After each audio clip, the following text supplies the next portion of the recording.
Connecting गुरुजी में एक बार फिर से आप सभी का स्वागत है। ज्ञान से अर्थ समझ में आते हैं, ठीक है। अगर बात ज्ञान की जाए तो ज्ञान से हम अर्थ को समझते हैं, तो ऐसा कहा भी गया है और अनुभव से हम अपने जीवन को साकार बनाते हैं। अगर हमें चीज़ों का मतलब ही नहीं पता होगा, ज्ञान ही नहीं होगा उस चीज़ के विषय में, तो हम उसके विषय में अनुभव जीवन में कैसे करेंगे। अगर हम जीवन में उस चीज़ से गुज़र रहे हैं और उस चीज़ का मुझे ज्ञान ही नहीं है, तो हम उसको ठीक से कैसे निर्वहन कर पाएंगे, ठीक से हम उसको कैसे समझ पाएंगे। तो बहुत ज़रूरी है ज्ञान। ज्ञान तो मनुष्य का एक अभिन्न अंग ही समझो, क्योंकि ज्ञान के बिना मनुष्य है ना जीवन में उन उपलब्धियों को छोड़ देता है, उन उपलब्धियों तक पहुंच के नहीं हासिल कर पाता है जो उसे डिज़र्व करती हैं, जो उसके अंदर क्वालिटी होनी चाहिए, ठीक है। वो ज्ञान से ही पूरी क्वालिटी होती है। अगर किसी व्यक्ति की कोई प्रतिभा है, अगर उसके अंदर उस विशेष व्यक्ति के अंदर उस वस्तु के बारे में विशेष ज्ञान नहीं है, तो वो उसका ज्ञान और प्रतिभा अपूर्ण रह जाएगी। तो बने रहिए आप सभी लोग कनेक्टिंग गुरुजी पर और अपना ज्ञान विभिन्न माध्यमों से बढ़ाते रहिए। और यहाँ पर आपको मैं मैथमेटिक्स के विषय में जानकारी दूंगा और इससे रिलेटेड कुछ प्रश्नों को करवाऊंगा। तो ज्ञान के विषय में अगर कहा जाए तो ऐसा कहा भी गया है कि ज्ञान से हमें शब्द समझ में आते हैं और अनुभव से अर्थ, ठीक है। तो ज्ञान है ना, ज्ञान से हमें चीज़ों के अर्थ समझ में आएंगे और अनुभव से हम उन अर्थों का एक विश्लेषण करेंगे, ठीक है। तो इस प्रकार से हम कह सकते हैं ज्ञान से हमें शब्द समझ में आते हैं और अनुभव से अर्थ, मतलब ज्ञान से हमें उस चीज़ के विषय में जानकारी मिलती है कि वो चीज़ है क्या, और अनुभव से जब हम उस चीज़ में जाएंगे ज्ञान के माध्यम से, फिर हम अनुभव करेंगे 1 2 3 4 बार, तो मुझे पता चलता है कि हाँ पहली बार में हम कैसे करेंगे। वो हमारे अंदर एक एक्सपीरियंस आ जाएगा और उस एक्सपीरियंस को हम क्या कहते हैं, अनुभव, ठीक है। तो ज्ञान से हमें शब्द और चीज़ें समझ में आती हैं, लेकिन अनुभव से उन चीज़ों के मायने समझ में आते हैं, अर्थ समझ में आते हैं। चलिए आज का हमारा टॉपिक है प्रॉफिट और लॉस, ठीक है, मतलब लाभ और हानि, ठीक है। तो आज हम बात करेंगे प्रॉफिट से संबंधित कुछ नियम और उनसे होने वाले सवाल को हम किस प्रकार से देखेंगे। तो प्रॉफिट और लॉस का जो भी कॉन्सेप्ट होगा पूरा हम अभी समझाएंगे। एक्सरसाइज का वीडियो बाद में आएगा, लेकिन अभी आप जब कॉन्सेप्ट को ध्यान से समझिए। तो आज है ना कॉन्सेप्ट के विषय में बताना, क्योंकि कॉन्सेप्ट इज पावर, ठीक है। कॉन्सेप्ट में ही पावर होता है, सवाल तो अपने आप ही हो जाएंगे। अगर कॉन्सेप्ट ही नहीं पता होगा तो सवाल ठीक से नहीं हो पाए, ठीक है। तो अभी कॉन्सेप्ट समझिएगा, अभी क्या क्या चीज़ें निकल के आ रही हैं तो मैं वो बताने जा रहा हूँ। सबसे पहले समझते हैं क्रय मूल्य। क्रय मूल्य क्या होता है, तो क्रय मूल्य देख लेते हैं। क्रय मूल्य को हम कॉस्ट प्राइस भी कहते हैं और शॉर्ट में हम उसे सीपी भी बोलते हैं, ठीक है। तो क्रय मूल्य का मतलब होता है कॉस्ट प्राइस से, ठीक है, और कॉस्ट प्राइस को हम शॉर्ट में सीपी बोलते हैं, ठीक है। अब कॉस्ट प्राइस होता क्या है, क्रय मूल्य होता क्या है, एक वह मूल्य होता है जिस पर हम किसी वस्तु को खरीदते हैं, ठीक है। क्रय मूल्य क्या होता है, एक मूल्य होता है, एक प्रकार का मूल्य होता है, वह मूल्य जिस पर हम किसी वस्तु को खरीदते हैं क्रय मूल्य कहलाता है। या क्रय मूल्य के लिए सबसे पहले हमारी पॉकेट से पैसा निकलता है तो वो हमारा क्रय मूल्य होता है। जब हम पॉकेट से पैसा निकालेंगे किसी चीज़ को खरीदने के लिए तो वहाँ पर क्रय मूल्य हो जाएगा, ठीक है। तो एक क्रय मूल्य का थोड़ा सा कॉन्सेप्ट तो हम कह सकते हैं क्रय मूल्य वह मूल्य है जिस पर कोई वस्तु खरीदी जाती है, क्रय मूल्य कहलाती है, ठीक है। इसके बाद में हम समझते हैं विक्रय मूल्य, ठीक है। विक्रय मूल्य क्या होता है, नंबर 2 पे आता है विक्रय मूल्य, ठीक है। विक्रय मूल्य को शॉर्ट में क्या कहते हैं, एसपी, और सेलिंग प्राइस इसका विक्रय मूल्य एक प्रकार का ये भी मूल्य है। विक्रय मूल्य वह मूल्य होता है जिस पर कोई वस्तु बेची जाती है, ठीक है। तो बेची जाती है इसका मतलब है कि पैसा हमारे पास आएगा तो इसमें धन है ना, वस्तु बेचने के उपरांत व्यक्ति के पॉकेट में आता है, ठीक है। तो इसमें विक्रय मूल्य में क्या होता है, धन पॉकेट में आता है, पैसा पॉकेट में आता है, प्राइस पॉकेट में आएगा और चीज़ हमारी जाएगी, मतलब विक्रय मूल्य होगा। ठीक है, विक्रय मूल्य में हम वस्तु को बेचते हैं। ठीक है, तो दोनों कॉन्सेप्ट हो गए। क्रय मूल्य में वस्तु को हम क्रय करते हैं, खरीदते हैं, और विक्रय मूल्य में हम वस्तु को बेचते हैं। क्रय मूल्य का फुल फॉर्म होता है कॉस्ट प्राइस, जिसको हम इंग्लिश में कॉस्ट प्राइस कहते हैं, शॉर्ट में सीपी बोलते हैं। विक्रय मूल्य को सेलिंग प्राइस बोलते हैं और सेलिंग प्राइस का शॉर्ट फॉर्म एसपी होता है। ठीक है, अब आगे जहाँ पर क्रय मूल्य की बात की जाएगी वहाँ पर हम सीपी बोलेंगे, और विक्रय मूल्य की बात की जाएगी वहाँ पर हम एसपी बोलेंगे। ठीक है, तो इतना कॉन्सेप्ट समझ में आ गया। अब लाभ या मुनाफा कैसे होता है वो समझ लीजिए। लाभ या मुनाफा कैसे होगा उसके बारे में बात करते हैं। जब कोई वस्तु हम क्रय करते हैं, ठीक है, तो क्रय करने का मतलब हो गया कि वस्तु हमने किसी, मान के चलो 100 रुपये में हमने कोई वस्तु खरीदी है और 120 रुपये में बेचती है। ठीक है, जब बेचते हैं मूल्य को बढ़ाकर तो हमें मुनाफा यानी कि लाभ होता है।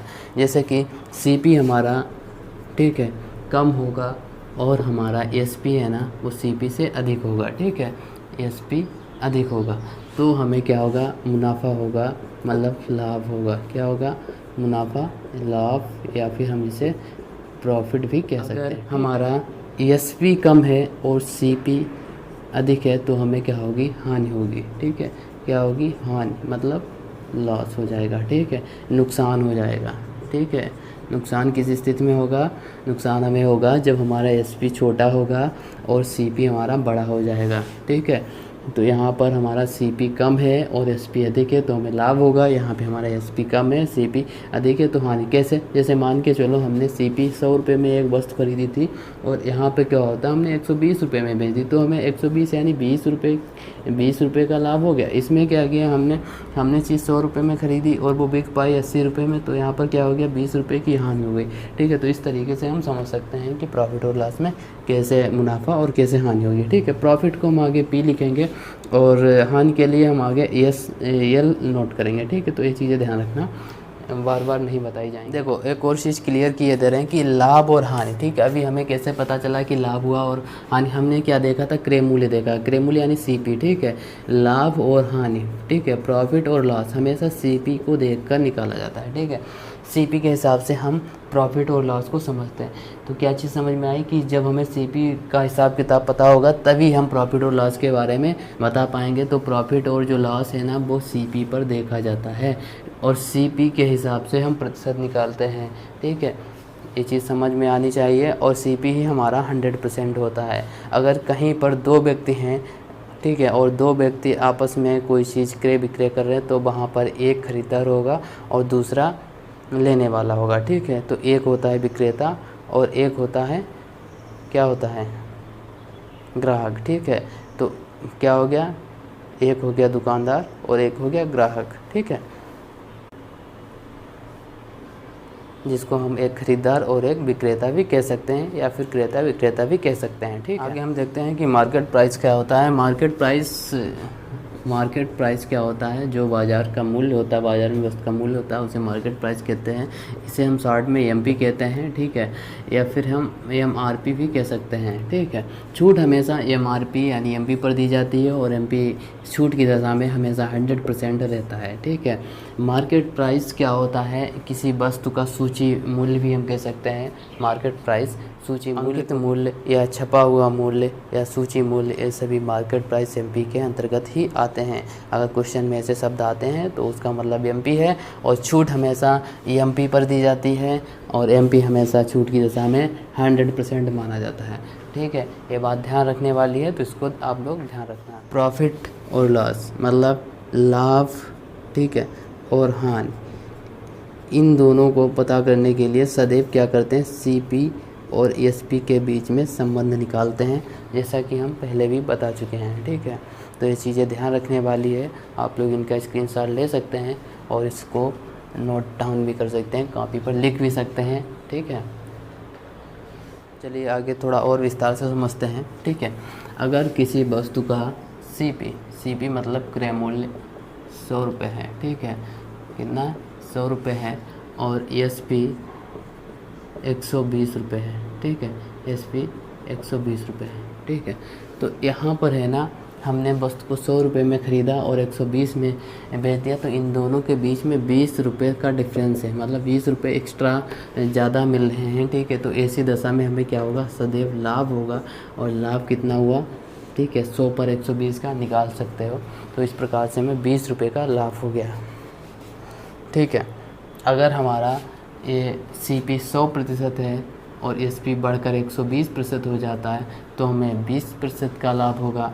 तो लाभ की दशा में जो हमें लाभ होगा वो 20% का लाभ होगा। इसको ऐसे भी बोल सकते हो, समझ सकते हो, ठीक है। अगर हमारा CP जो है वो 100% है और SP हमारा हो जाता है 80% हो जाता है, ठीक है, या 90% हो जाता है, कुछ भी हो जाता है, 80% हो गया, तो यहाँ पे हमें 20% का किसी वस्तु का मूल्य CP जो है ना 100 है, ठीक है, 100% है, और SP है ना 80%। तो दोनों के बीच अंतर कितना है, 20% का। तो 20% का देखो नुकसान हो रहा है, क्योंकि वो चीज़ 100 में से घटाने पर एक कम हो रही है ना। अगर अधिक होती तो लाभ होता है, कम हो रही तो लॉस हो रहा है, ठीक है, 20% का लॉस हो रहा। अगर किसी चीज़ का 100% पे है, ठीक है, CP 100 है और SP उसका 90% रह जाता है, यानी CP 100% और SP 90% रह जाता है, तो इसमें माइनस करेंगे तो हमारा 10% आए, तो 10% का इसमें लॉस हो जाएगा, ठीक है। तो ये कुछ बेसिक चीज़ें हैं।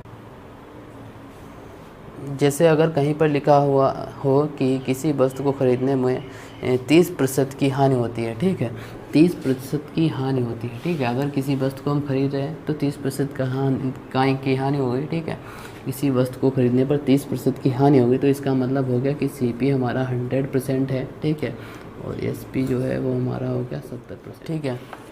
तो ये जो कंडीशन है इसमें देखो CP से SP कम हो रहा है, ठीक है, ये कम हो रहा है, तो ये कंडीशन जो है ना ये 30% हानि को प्रदर्शित करती है, यानी लॉस को प्रदर्शित करती है, ठीक है। 30% क्या हो गया, हमारा लॉस हो गया। चलिए एक प्रश्न देखते हैं। प्रश्न कुछ इस प्रकार से है, ध्यान से समझिएगा। लिखा है A एक वस्तु 40 रुपये में ख़रीदता है, ठीक है, A एक वस्तु 40 रुपये में ख़रीदता है और B को 50 रुपये में बेचता है, ठीक है। A जो है एक वस्तु 40 रुपये में ख़रीदता है और B को 50 रुपये में बेच देता है। उसके बाद में B इसे C को 30 रुपये में बेच देता है, B जो है इसे C को 30 रुपये में बेच देता है, ठीक है। ये चीज़ समझ में आ गई। A ने 40 रुपये में ख़रीदा, B को 50 रुपये में बेच दिया। तो यहाँ पर है ना देखने वाली बात है कि 40 में ख़रीदा था, A इसका क्या है, CP है, ठीक है। CP जो 40 रुपये में है और बेच दिया तो A का SP हो गया, ठीक है। किसका SP हो गया, A का SP हो गया, ठीक है।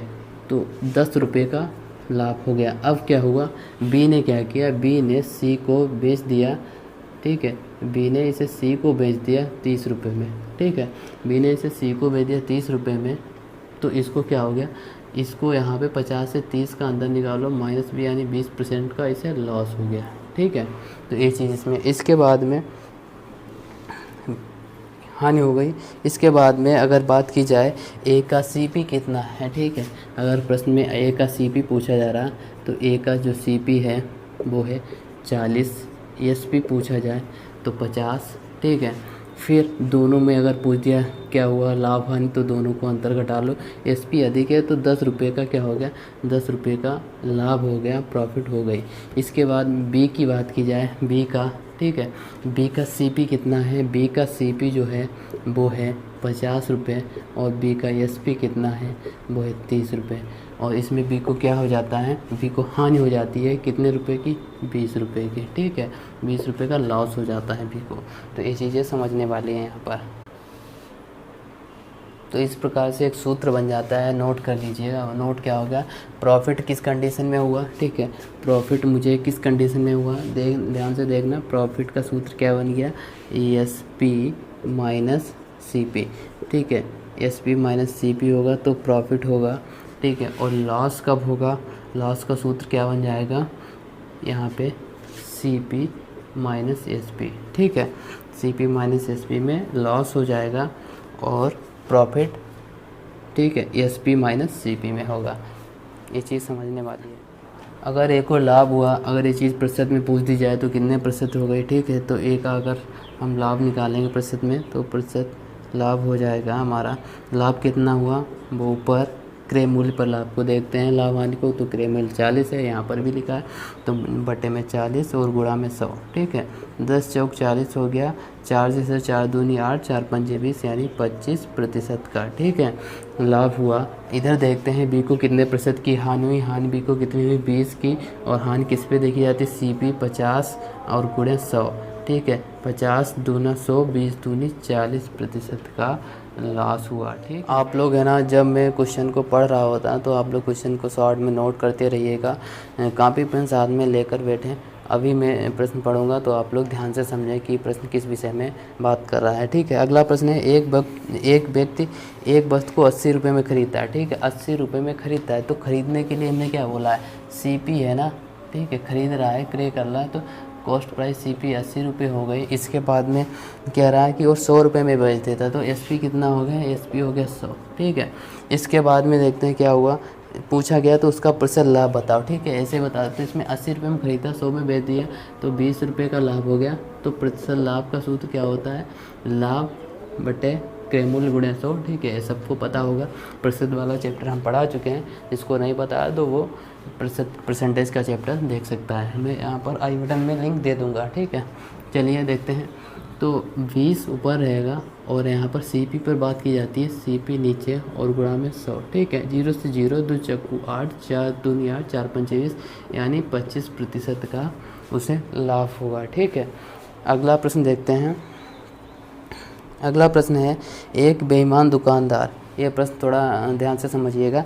एक बेईमान दुकानदार वस्तु को उसके क्रय मूल्य पर बेचने के लिए 1 ग्राम के स्थान पर, मतलब 1 किलोग्राम के स्थान पर 900 ग्राम बाट का प्रयोग करता है, तो उसका लाभ प्रतिशत में बताना है। ठीक है, 1 किलोग्राम की जगह पर वो 900 ग्राम का प्रयोग कर लेता है, बेईमानी कर लेता है, तो कितनी कर लेता है, 100 ग्राम की कर लेता है। ठीक है, और होता क्या है, 1 किलोग्राम 1000 ग्राम के अगर बराबर होता है। ठीक है, तो इसको ऐसे समझ लो कि CP जो उसने दिया है वो 900 ग्राम दिया है। ठीक है, और होना कितना चाहिए था, SP होना चाहिए था 1000 ग्राम, क्योंकि वो दिखा तो रहा है कि ये 1 kg, तो 1000 ग्राम होना चाहिए। तो इसने कितने ग्राम का प्रॉफिट ले लिया, तो लाभ ले लिया 100 ग्राम का। ठीक है, अब पूछा गया है, सवाल कह रहा है कि तो उसका प्रतिशत लाभ बताओ। ठीक है, तो 900 ग्राम है ना उसने दिया है, और होना 1000 ग्राम चाहिए था, उसको लाभ हो गया 100 ग्राम का, तो उसको कितना लाभ होगा, लाभ CP पर देखा जाएगा। 100 ग्राम का लाभ हुआ, तो 100 ग्राम ऊपर, नीचे 900 ग्राम। ठीक है, नीचे कितना होना चाहिए, 900 ग्राम गुणे 100। ठीक है, 100 ने मानो 100, 9 ग्राम से ग्राम के 9 से हम इसको काटेंगे तो 9 ग्राम 99, तो इसका आ गया 11 सही 1/9% का लाभ होगा। ठीक है, कितना लाभ होगा, 11 सही 1/9%। ठीक है, तो ये बात समझिए, इसको हम 100/9% भी बोल सकते हैं। ठीक है, दोनों आंसर हमारे सही हैं। अगला प्रश्न है, एक व्यक्ति को एक वस्तु 1045 रुपये में बेचने पर 5% की हानि होती है। ठीक है, 5% की हानि होती है 1045 रुपये में बेचने पर। फिर कह रहा है 5% का लाभ प्राप्त करने के लिए वस्तु को किस कीमत पर बेचना चाहिए। 5% का लाभ प्राप्त करने के लिए वस्तु को किस कीमत पर बेचना चाहिए। ठीक है, ये पता करना है, तो इसको बहुत ही सिंपल तरीके से हम करेंगे। ठीक है, ऐसा कोई भी प्रश्न आए तो ऐसे ही करना। ठीक है, तो कह रहा है, क्या कह रहा है, तीसरा क्वेश्चन है हमारा 1035। ठीक है, 1045 है। ठीक है, 1045 ये हमारा क्वेश्चन है। 1045 पर है ना बेचने पर 5% की हानि होती है और 5% का लाभ प्राप्त करना है उसे। ठीक है, तो हर चीज़ अपने आप में 100% होती है। 5% की हानि हो जाएगी तो 95 हो जाएगा, 5 कम हो जाएगा। ठीक है, और मुझे चाहिए 5% का लाभ, तो इस पर 5 बढ़ा दो तो 105 हो जाएगा। इसको हल कर लेंगे, आंसर आ जाएगा। ठीक है, काटो, 5 से काटो, 5 एकन 5, यहाँ पर देखो 4 बचा, 5 नेम 45। ठीक है, फिर 5 से काट दो, 5 दूनी 10, 5 एकन 5। ठीक है, अब है ना 19 से इसको काटेंगे। ठीक है, तो 19 से हम इसे काटेंगे। 19 से देख लो, 19 पना 95। ठीक है, फिर 9 बच गया, फिर 19 पना 95, तो 55 और 21 की हम गुणा करेंगे, तो 55 और 21 की गुणा होती है 1155। ठीक है, कितनी होती है, 1155। चलिए अगला प्रश्न देखते हैं। अगला प्रश्न है, एक व्यक्ति है ना, एक व्यक्ति एक वस्तु को 12% लाभ पर बेचता है, ठीक है। एक व्यक्ति एक वस्तु को 12% लाभ पर बेचता है, ठीक है। कितने प्रतिशत लाभ पर? 12% लाभ पर बेचता है। और यदि वह इसे 3.6 रुपये, ठीक है, 3 रुपये 60 पैसे, ठीक है, अधिक पर बेचता है तो 18% का लाभ होता है, ठीक है। 12% पर बेचता है, 12% पर बेचता है, ठीक है। SCP इसके हिसाब से बेच देता है। फिर क्या करता है, यदि वो 18% पर बेचता तो उसे, ठीक है, अगर वो क्या करता है, CP में 3.60 रुपये बढ़ा देता है तो उसे लाभ हो जाता है 18% का। तो कितना बढ़ा दिया उसने? 6% बढ़ा दिया। तो यही तो एक्स्ट्रा हुआ, इधर रुपए में ए बढ़ गया SP में, ठीक है। तो क्या हो जाएगा, 6% दे रखा है 3.60 रुपये के, ठीक है। तो हम क्या कर लेंगे, CP निकाल लेंगे, x का 6% मान लो, ठीक है। तो इसको हम कैसे करेंगे, CP x मान लें, या यहाँ पर हम CP भी लिख सकते हैं। चलिए CP लिखे दे रहे हैं। तो CP क्या हो जाएगा, यहाँ पर CP इक्वल टू हो जाएगा 3.6/6%, ठीक है। प्रतिशत हटा देंगे और ऊपर गुणा में 100 कर देंगे, 6 छरंग 36, ठीक है। यहाँ पर 0.60 हो गया, मतलब कितना हो गया, 0.6 गुणे 100 से गुणा करेंगे तो 60 आ जाएगा। CP आ गया 60 रुपये। अगला प्रश्न है, यदि 12 वस्तुओं का क्रय मूल्य 9 वस्तुओं के विक्रय मूल्य के बराबर है तो लाभ या हानि बताओ, ठीक है। 12 वस्तुओं का क्रय मूल्य जो है, ठीक है, CP जो है वो 9 वस्तुओं के विक्रय मूल्य के बराबर है, ठीक है। तो ऐसी कंडीशन में CP हमारा 9 हो जाता है और SP 12 हो जाएगा, ठीक है। दोनों के बीच में अंतर निकाल लो, 3 का है तो हमारा 3 जो है ना हमेशा लाभ ही होगा, क्योंकि 12 रुपये का जो CP है वो 9 वस्तु के बराबर हो जाता है। तो वो तो हमारा CP यानी ऐसी कंडीशन में लाभ आएगा, ठीक है। तो 3 रुपये एक्स्ट्रा ही चल रहे हैं। यहाँ पे कितना आ जाएगा, 9 आ जाएगा, गुणे 100 कर देंगे, 3 3 9, 100/3 तो 33 सही 1/3% आ गया क्या, प्रॉफिट, लाभ, ठीक है। चलिए अगला सवाल देखते हैं। अगला क्वेश्चन है, एक विक्रेता 4 रुपये में 5 केले और 5 रुपये में 4 केले, ठीक है। 4 रुपये में 5 केले और 5 रुपये में 4 केले, ठीक है। इस तरीके से लिख लेंगे, क्रॉस मल्टीप्लाई कर लेंगे, 16 CP आ जाएगा, ठीक है। और ये हमारा SP हो जाएगा, SP 25, ठीक है। दोनों के बीच डिफरेंस निकाल लेंगे, ठीक है। 16 से 25 के बीच में अंतर हो जाएगा 9 का, CP 16 रहेगा तो प्रतिशत लाभ निकाल लेंगे तो कितना हो जाएगा, 9/16 गुणे 100, ठीक है। 9/16 गुणे 100, इसको हल करेंगे। इसको हल करने पर आ जाएगा 56.25%। अगर कोई भी प्रश्न इसी प्रकार का आता है तो ऐसे लिखेंगे। पहले क्या प्रश्न हुआ, कह रहा था 4 रुपये में 5 केले खरीदता है और फिर 5 रुपये में 4 केले खरीदता है। तो ऐसी कंडीशन में हमेशा लाभ ही होता है, ठीक है। क्या होता है, प्रॉफिट होता है। तो ये प्रॉफिट आ रहा है, ठीक है। तो प्रतिशत में प्रॉफिट हमारा कितना आ गया, 56.25%, ठीक है।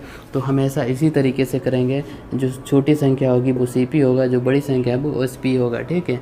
यानी सेलिंग प्राइस होगा हमारा 25 और कॉस्ट प्राइस होगा हमारा 16, ठीक है। और इसमें वृद्धि कितनी होगी, 9 के हिसाब से हम इसको निकाल लेंगे, ठीक है। ठीक है, अगला प्रश्न है हमारा 50% और 20% की एकल छूट ज्ञात करनी है, ठीक है। तो मान लेते हैं जब भी सवाल ऐसा आए तो उसको इसी प्रकार से कर देंगे, ठीक है। तो ध्यान रखना, तो हम इसमें मान लेंगे, माना जो MP है हमारा वो 100 रुपये या 100% है, ठीक है। 100% है तो वो 100 रुपये हो जाएगा, ठीक है। ये चीज़ ध्यान रखना। तो इस हिसाब से तो SP कितना बनेगा, इसको कैसे करेंगे, दोनों का एक ही बार में, ठीक है। तो 100 यहाँ पर लिख लेंगे, इतनी बात समझ में आ गई। उसके बाद में क्या करेंगे, छूट अभी नहीं निकालने, अभी SP टोटल SP निकाल रहे हैं, ठीक है। तो पहले टोटल SP निकालेंगे।